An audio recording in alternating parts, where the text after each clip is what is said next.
This is Mariam, and she's concerned about what? Gravity's setting in, droopy face, Okay. wrinkles. And that's what a lot of people are thinking, is that as we age, our faces droop and get longer in gravity, but in reality, your face doesn't get any longer. What happens is we lose volume in our upper face. When the volume's gone, then the face drops.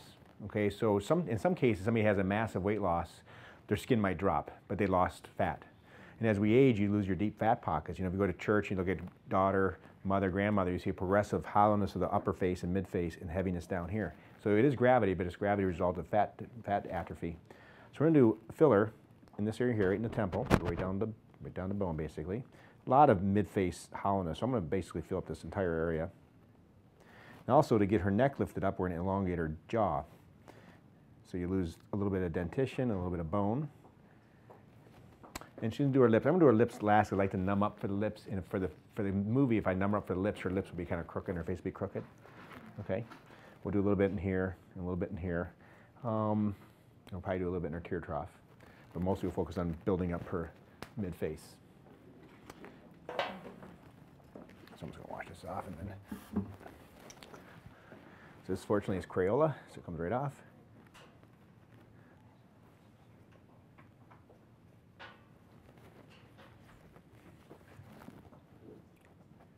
So we're going to be doing all bolus injections just to simulate fat deposits. We're putting it nice and deep where the fat pockets go. When I first started doing filler, we were doing everything really super close to the skin in order to economize the filler, but now we're doing things much deeper.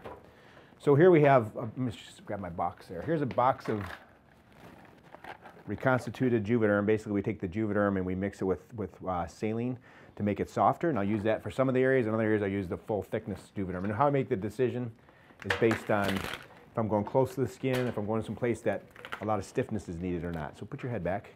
And typically in the temple, I'm going to use reconstituted. It seems to give the right amount of lift. So I'm going to go right down to her skull.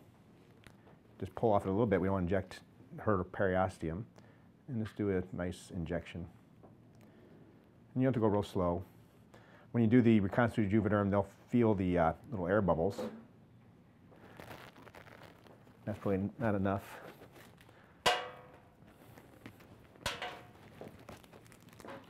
Up just a little bit higher.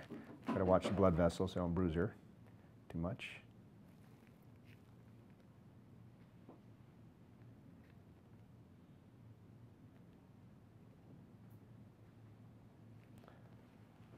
I withdraw my needle slow, so I'm less likely to make her bleed. That was like 1.5 in her temple. Actually, I'm going to switch over to the non-reconstituted now. This one? This is Voluma here. I use some Volumas down deep. So for Voluma, we're going to use right in our deep malar fat pad.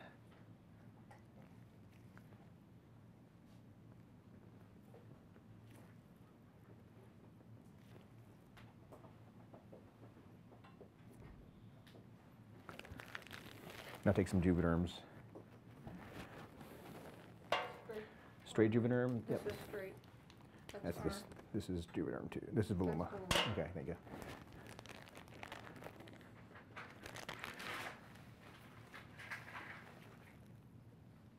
This is Alter Plus.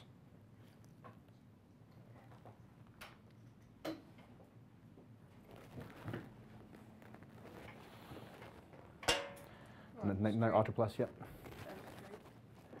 And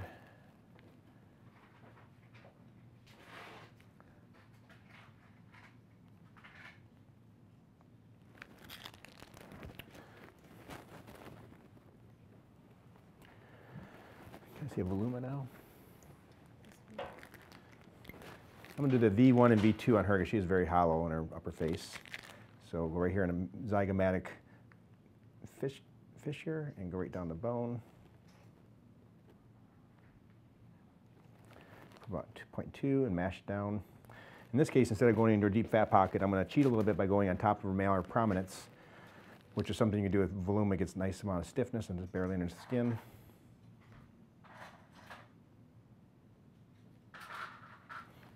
And I can't bolus this because I'm not as close to the, I'm not as deep into the tissue, so I'm going to do like maybe 0.2 or 0.3 at a time. Down the bone, 0.1, down the bone, So this cheek has 2 syringes of Voluma and 1.5 of Juvederm R and a couple syringes of Juvederm. I'm going to use a bunch of Juvederm for mandible. These are drip tips? That's R, this is non-R. Okay. So I'm going to go right onto her bones. I'm feeling her mandible, right down to her chin.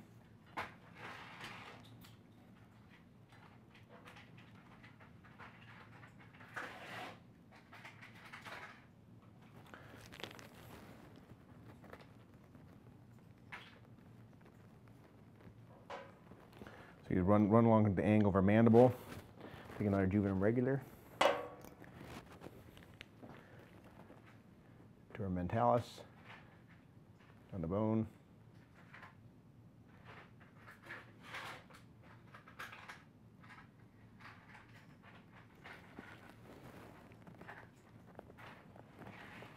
I'll take some R's. These are R's right here, thank you.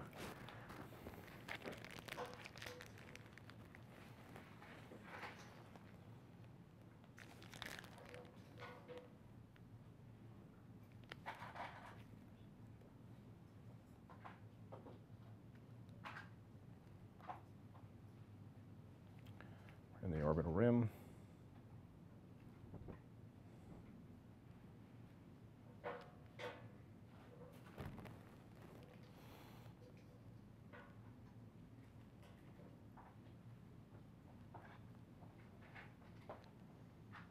Take another R. Is right here? Thanks. Right here in the little canine fossa. Aspirate is a very vascular area.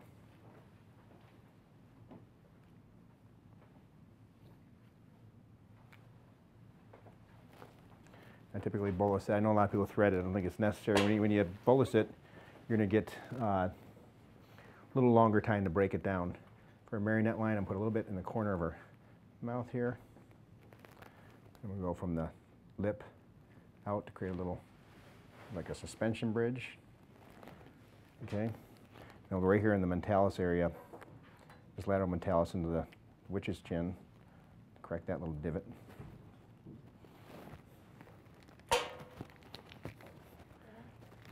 Probably use more R.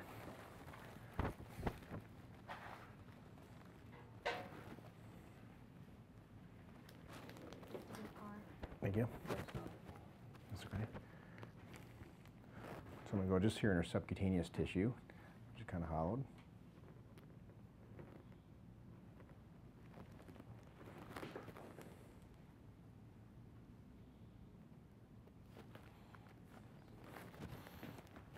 Right now I've done a few syringes. I'm just going to have her sit up so I can see her in a more upright position. I'm going to sit right up. Okay, look right straight at the camera. And we can see we've completely rotated her face upward. She's still hollow here underneath her eye. Her mouth is tipped up. It almost looks like she's had a stroke where she's droopy here and she's lifted up here. This little witch's chin is gone, so the jowl is pretty much gone. Feel a little bump there, so I'll smash that out.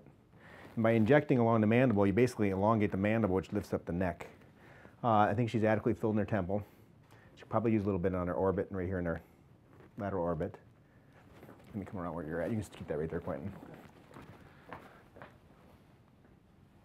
So I'm going to have Teresa do just in her, underneath her eyes. She's really good at lifting that up. I'm going to put a little bit more in your lateral orbit. You can rest your head back here. You can put your head on back. There's different ways to do this, I suppose. I'm just going to put little tiny boluses along her bone. You got to go pretty deep where they're visible. And I'm definitely using R here. I don't think you need much stiffness.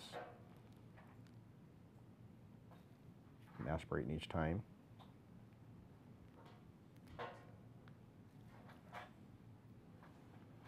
I just use 1/2.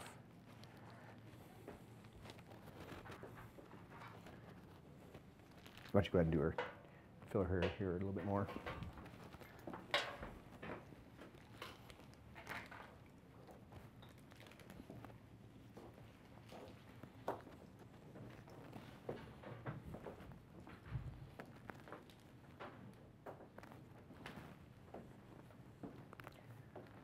These are empties here. So here's 1, 2, 3, 4, 5, 6, 7, 9.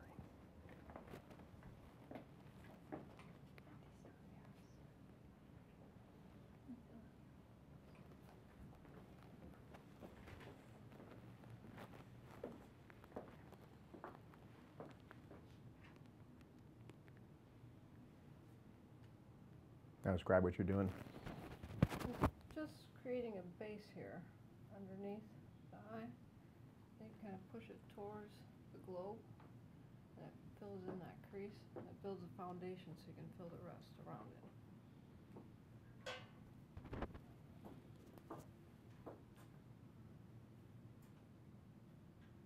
The ice helps to constrict the blood vessels and reduces bruising.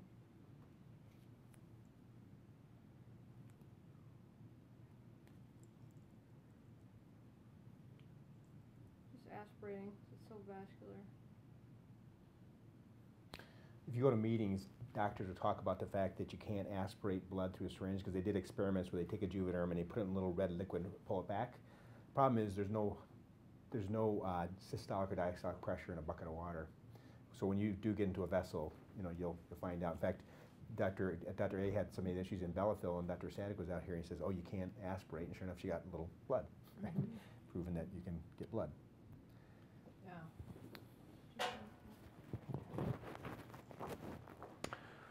So we're going to use about 25 or 30 syringes of filler on her, a combination of Voluma, reconstituted Juvederm, and Juvederm.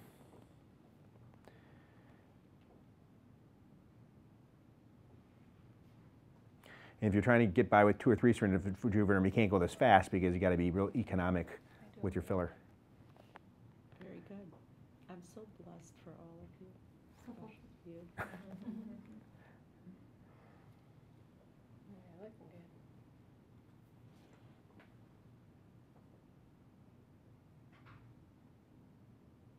Sometimes you can see the skin tense, and that's okay. The less pokes you do, the less likely they'll get bruised. And you can see with the R, you just mash it out. It's very pliable.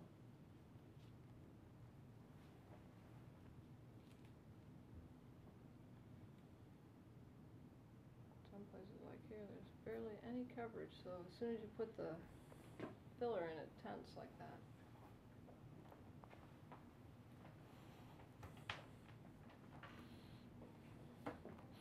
Another thing to do is to pull your needle very slowly because then you kind of seal up the hole and you don't bleed as much. If I'm in a hurry, it looks like I removed your kidney. There's blood all over the place. But if I take my time, it looks pretty damn good. That was a bad analogy for the video.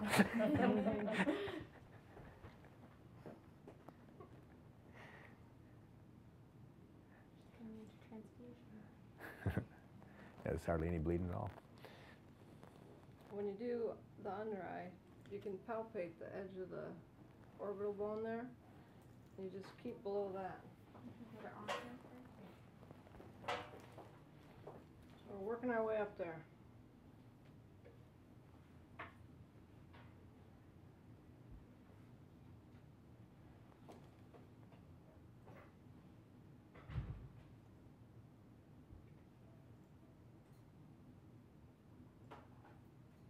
Sometimes I use my finger to guide the filler. You can, if you put your finger on the face, you can feel which way it's flowing, and you can build like a little dam to make it go one way or the other.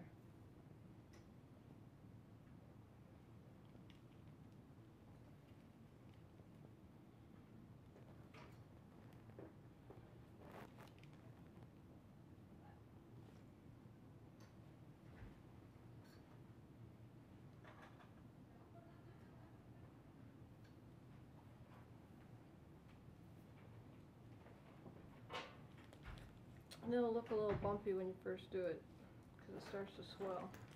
May I speak a few words? Mhm. Much. Is it normal to feel the corner of my eye on the outside to feel like it's actually drooping? Yes. It'll be from the anesthetic. Yeah. Yeah, okay. you'll feel even your lip getting numb and your nose may feel funny. It just feels like it's coming down, like there's a weight Yeah, on it's the not. outside. It's just a numbness. Numbness makes things feel heavy. Good to know. You look like a zombie, don't worry. Thank you. That's okay. You got white cloth handy? Yes, I do. So after we're done this side, then we'll take the video off and do the other side, okay? You can train with that. And this one, you don't go straight towards the bone, you kind of go at an angle. And I inject super slow in this spot. sometimes you have to build that little dam. The reason why I'm going super slow is as the filler goes in, if it's pressing on a vessel, you'll see it immediately.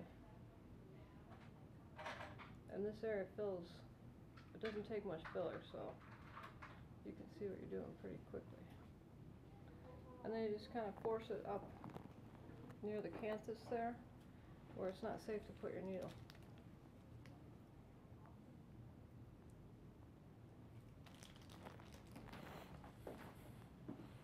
Keeping our needle count. Coming right in there.